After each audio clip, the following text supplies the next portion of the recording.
જય દ્વારકાધીશ મિત્રો, કોન્સ્ટેબલની પરીક્ષાને ધ્યાનમાં લઈને સૌપ્રથમ આપણે જાન્યુઆરી, ફેબ્રુઆરી, માર્ચ, એપ્રિલ અને મે આ 5 મહિનાના કરંટ ખૂબ જ ઇમ્પોર્ટન્ટ હોવાથી તેના ઉપર સૌથી વધારે ફોકસ હોવું જોઈએ. તેમાંય ખાસ કરીને માર્ચ અને એપ્રિલ મહિનાનું કરંટ છે એ આપણા માટે કાંઈક ને કાંઈક બહુ ખૂબ જ ઉપયોગી સાબિત થશે. તો સૌપ્રથમ આપણે એપ્રિલ મહિનાનું કરંટ શરૂ કરીએ કે એમાં કયા કયા એવા મુદ્દા છે જે આપણી પરીક્ષામાં પૂછાઈ શકે. MCQ વાળી એક્ઝામ પાસ કરવી હોય તો આપણે રીડિંગ કરતા હોય તો ખાસ વસ્તુ એ ધ્યાનમાં રાખવાની કે રીડિંગ તો આપણું ઘણું બધું હોય એબ્રોડ, પણ રીડિંગ કરતા હોઈએ ત્યારે એમાં પ્રશ્ન બનાવવાની ટ્રાય કરવાની. અને આવો જો કોઈ પ્રશ્ન પૂછાય તો એમાં MCQ કેવા કેવા હોય છે, બરાબર, અને એને નજીકના એવા કયા MCQ પૂછાય કે જેથી આપણને ઓપ્શન સિલેક્ટ કરવામાં તકલીફ પડે.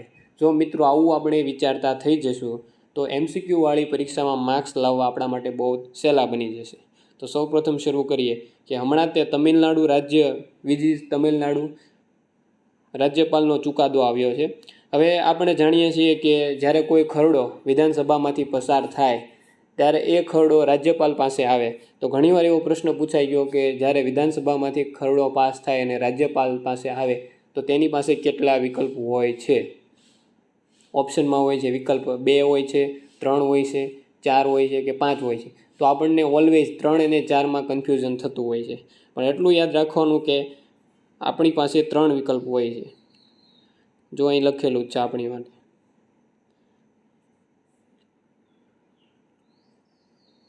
3 વિકલ્પો હોય છે. તો આ વસ્તુ અનુચ્છેદ 200 પ્રમાણે છે કે રાજ્યપાલ પાસે કેટલા વિકલ્પો હોય છે. તો ખરડાને સ્વીકૃતિ આપવી, ખરડાને રોકી રાખવું અને રાષ્ટ્રપતિની સલાહ માટે મોકલવું. આ 3 પ્રકારના વીટો પાવર એની પાસે હોય છે અને આપણા માટે એ મોસ્ટ આઈએમપી છે. એના પછી જો કોઈ ટોપિક હોય તો ગુજરાતનું કરંટ સૌપ્રથમ આપણે કરીએ. તો ગુજરાતના વિજ્ઞાન અને ટેકનોલોજી વિભાગ દ્વારા, ખાસ મિત્રો વિજ્ઞાન અને ટેકનોલોજી વિભાગ છે એની પર ભાર આપજો. તમને સીધો ક્વેશ્ચન એવો પૂછાશે કે ગુજરાત સ્પેસ ટેક પોલિસી તાજેતરમાં રજૂ કરવામાં આવી, તો એ કયા વિભાગ દ્વારા રજૂ કરવામાં આવી? વિજ્ઞાન અને ટેકનોલોજી વિભાગ, ઉદ્યોગ અને ખાણ વિભાગ, નાણાં વિભાગ કે જનરલ એડમિનિસ્ટ્રેટિવ ડિપાર્ટમેન્ટ એટલે સામાન્ય વહીવટી વિભાગ? તો આપણે ખાસ માહિતી હોવી જોઈએ કે વિજ્ઞાન અને ટેકનોલોજી વિભાગ દ્વારા રજૂ કરવામાં આવી છે. હવે વિજ્ઞાન અને ટેકનોલોજી વિભાગ દ્વારા રજૂ કરવામાં આવેલી ગુજરાત સ્પેસ ટેક પોલિસી કેટલા વર્ષ માટે માન્ય છે? તો 2025થી 2030 માટે માન્ય રહેશે. હવે વિજ્ઞાન અને ટેકનોલોજી વિભાગ આવે, સ્પેસ ટેક પોલિસી આવે, તો આપણા ધ્યાનમાં એક ઇનસ્પેસ આવે, બરાબર, કે ઇનસ્પેસનું પૂરું નામ શું છે? તો કે ઇનસ્પેસનું પૂરું નામ છે Indian national space promotion and authorisation centre. આ અમદાવાદના બોપલ ખાતે આવેલું છે. ઘણીવાર એવો પ્રશ્ન પૂછાય છે કે ઇનસ્પેસનું વડું મથક ક્યાં આવેલું છે? તો અમદાવાદ હોય છે, બેંગ્લોર ઓપ્શનમાં હોય છે, હૈદરાબાદ હોય છે કે ન્યૂ દિલ્હી? તો અમદાવાદમાં સેન્ટર આવેલું છે. તો એના માટે વિજ્ઞાન ટેકનોલોજી પોલિસી રજૂ કરવામાં આવેલી છે. અને તાજેતરમાં તે મે મહિનાના કરંટમાં આપણે જોઈશું કે તમિલનાડુ રાજ્ય દ્વારા પણ આ પોલિસી રજૂ કરવામાં આવી છે. એટલે ખાસ યાદ રાખવાનું છે. મે મહિનાનું કરંટ આવે ત્યારે આપણે ફરીથી જોઈશું. જો આ ઇનસ્પેસનું વડું મથક છે બોપલ અમદાવાદ ખાતે છે, આપણી માટે આઈએમપી છે.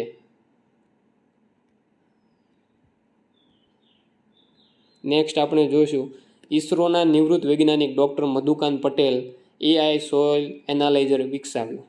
તો સીધો ક્વેશ્ચન પૂછવામાં આવશે કે AI સોઇલ એનાલાઇઝર ડિવાઇસ કોણે વિકસાવ્યું? નીચે ઓપ્શન બધા છે, ડૉક્ટર મધુકાંત પટેલ છે, CV રામન છે, કોઈ પણ જાતના ઓપ્શન તમને આપી દીધેલા છે. તો આ વસ્તુમાં ડૉક્ટર મધુકાંત પટેલ આપણે ટીક કરવાનું છે કે ઈસરોના નિવૃત્ત વૈજ્ઞાનિક ડૉક્ટર મધુકાંત પટેલ દ્વારા સોઇલ એનાલાઇઝર વિકસાવવામાં આવ્યું છે.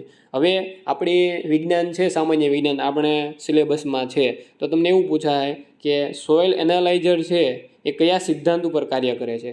તો ખાસ યાદ રાખવાનું છે કે એ સ્પેક્ટ્રોસ્કોપીના સિદ્ધાંત ઉપર કાર્ય કરે છે. તમને ચુંબકીયના સિદ્ધાંત ઉપર કાર્ય કરે એવો પ્રશ્ન પૂછવામાં આવશે, બરાબર. બીજા ઘણા બધા ઓપ્શન બની શકે, તો સ્પેક્ટ્રોસ્કોપીના સિદ્ધાંત ઉપર કાર્ય કરે એ વસ્તુ તમારે ખાસ ધ્યાન રાખવાની છે.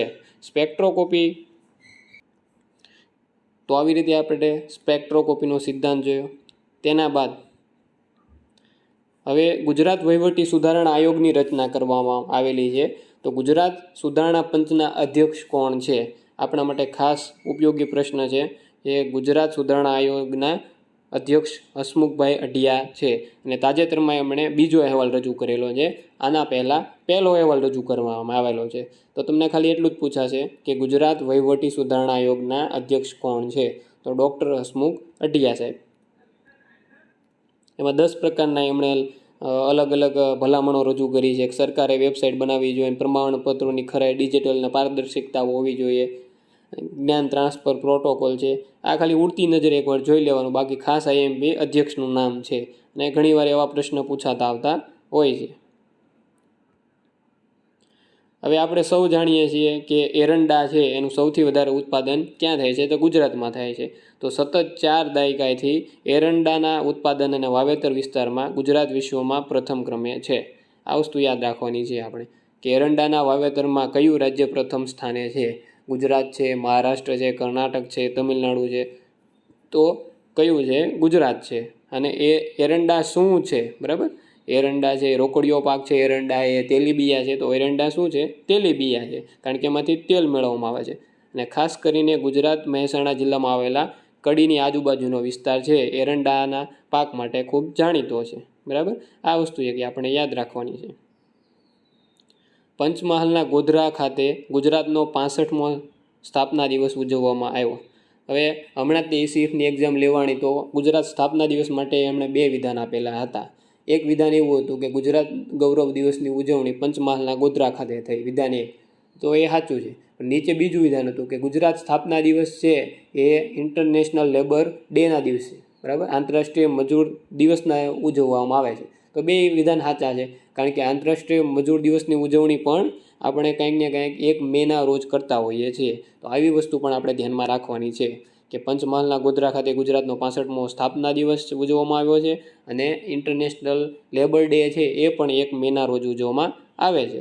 અને ખાસ વસ્તુ કે કરંટમાં જે ટીક કરેલા છે, જેમાં બોક્સ બનાવેલા છે, આપણે ઉતાવળમાં અંડરલાઇન કરેલું વાંચતા હોઈએ છીએ, પણ જે બોક્સ બનાવેલું છે એ ક્યાંક ને ક્યાંક આપણે ભૂલાઈ જાય એ માટે બોક્સ બનાવ્યું છે કે બોક્સમાં જે વસ્તુ લખેલી છે એની ઉપર ભાર આપવાનો છે. જો અહીં 65મો છે તો યાદ રાખવાનું છે કે ભાઈ તાજેતરમાં ગુજરાતનો સ્થાપના દિવસ છે કેટલામો હતો? 64, 65, 66, 67. આવા નજીકના ઓપ્શન હોય તો આપણે ભૂલ કરી બેસીએ. તો 65મો સ્થાપના દિવસ હતો. એટલે આ વસ્તુ આપણે યાદ રાખવાની છે. હવે ગુજરાત સ્થાપના દિવસની આગળ આપણે એ જોઈશું કે ગુજરાત જ્યારે 1 મે 1960માં સ્થાપના કરવામાં આવી ત્યારે ભારતનું કેટલામું રાજ્ય બન્યું? તો 15મું રાજ્ય. મહારાષ્ટ્ર કેટલામું બન્યું એવો તમને પ્રશ્ન નહીં પૂછાય, કારણ કે રાજ્ય બૃહદ મુંબઈ હતું, એમાંથી ગુજરાતને અલગ કરવામાં આવ્યું. બરાબર, એટલે મહારાષ્ટ્ર તો એમનામ રાજ્ય રહ્યું છે, ખાલી ગુજરાત છે એ 15મું રાજ્ય બન્યું છે. ભાષાના આધારે અલગ થનાર ભારતનું બીજું રાજ્ય છે ગુજરાત. તમને ખબર છે કે પ્રથમ છે એ આંધ્રપ્રદેશ છે.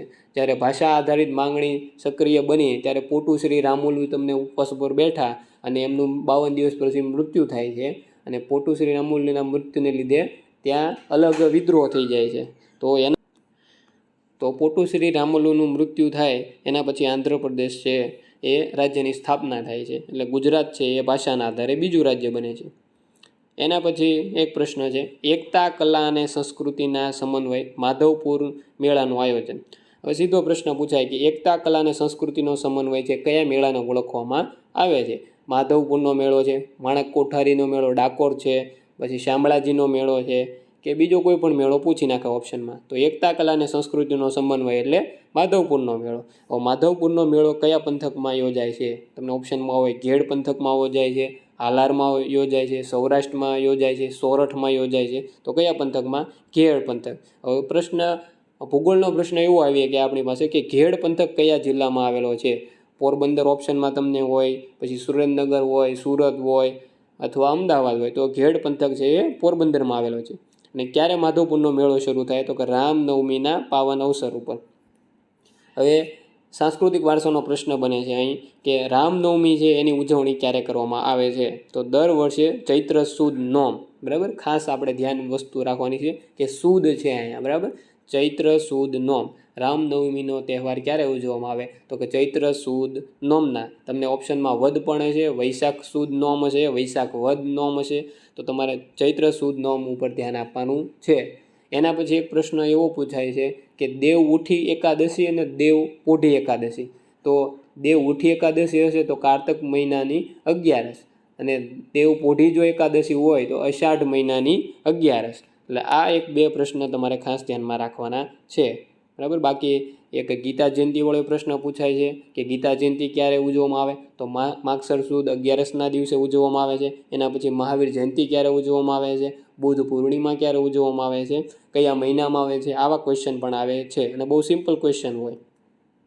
હવે કેટલા દિવસ માટે ભરાય એ આપણે જોઈએ તો કે રામનવમીના દિવસથી 5 દિવસ માટે આ મેળો ભરાય છે.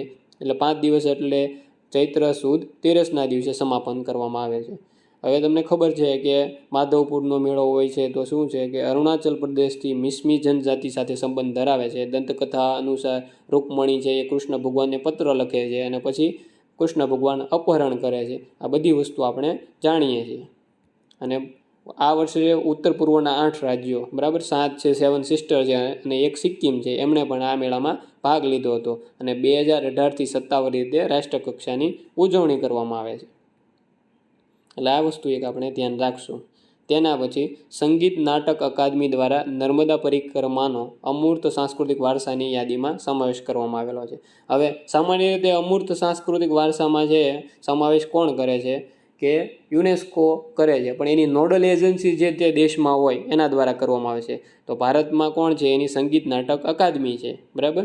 તો દર વર્ષે તમને ખબર છે કે નર્મદા પરિક્રમા યોજાતી હોય છે તો એનો અમૂર્ત સાંસ્કૃતિક વારસાની કળામાં સમાવેશ કરવામાં આવ્યો છે.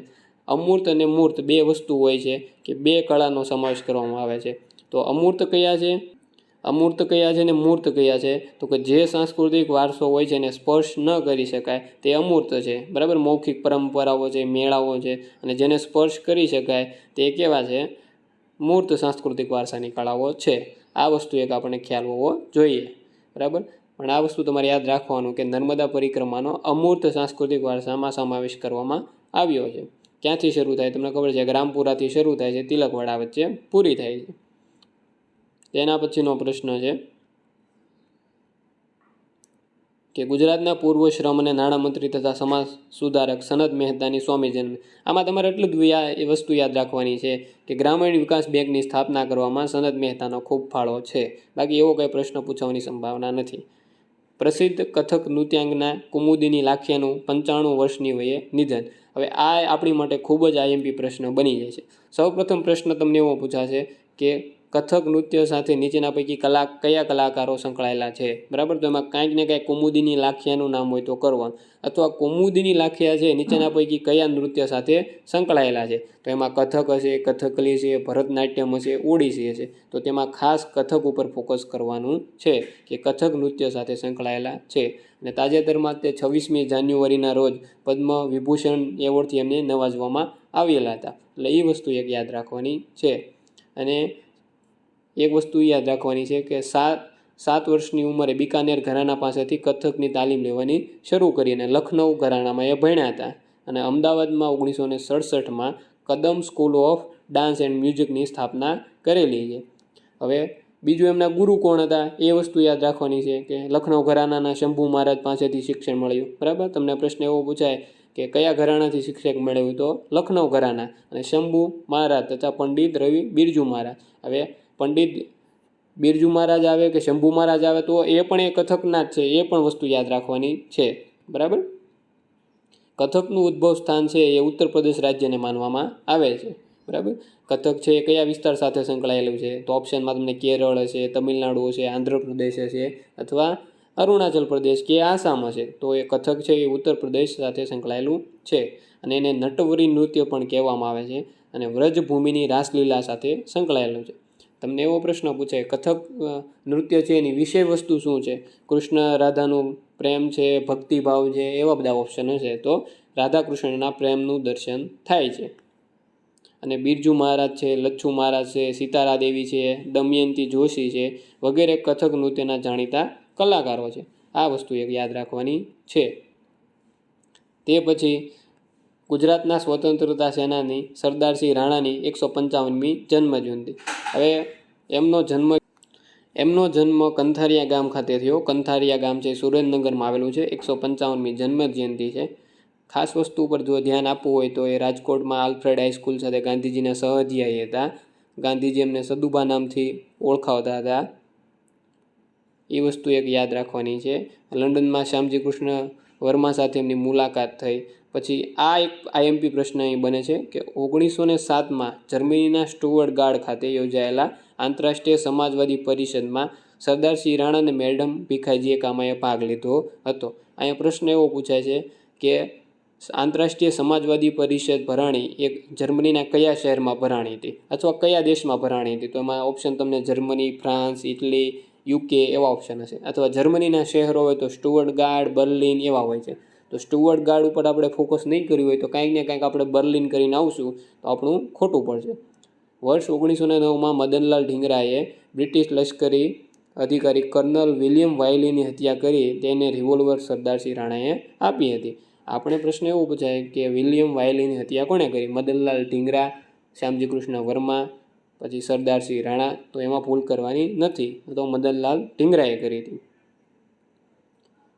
સરદારસિંહ રાણા પેરિસ ભારતીય સોસાયટીના સભ્ય હતા અને ભારતીય હોમ રૂલ સોસાયટીના ઉપાધ્યક્ષ પણ રહી ચૂક્યા છે. કયા રાજ્યના વતની, કયો રાજ્ય એમનો પાર્ટ હતો? તો લીંબડી રાજ્યના વતની હતા. પ્રથમ વિશ્વયુદ્ધ દ્વારા ઇંગ્લેન્ડ દ્વારા અને દ્વિતીય વખતે જર્મની દ્વારા તેમની ધરપકડ કરવામાં આવેલી હતી. અને ખાસ પ્રશ્ન આ છે કે ફ્રાન્સની સરકારે એમને શેવાલિયરની પદવી આપી હતી. બરાબર, કે ફ્રાન્સનો જે સર્વોચ્ચ નાગરિક સન્માન એવોર્ડ છે એ શેવાલિયરનો સરદારસિંહ રાણાને આપ્યો હતો. તો આવી રીતે આપણે ગુજરાતનું પૂરું કર્યું એપ્રિલ મહિનાનું કરંટ. હવે આપણે જઈશું ભારતના કરંટ ઉપર.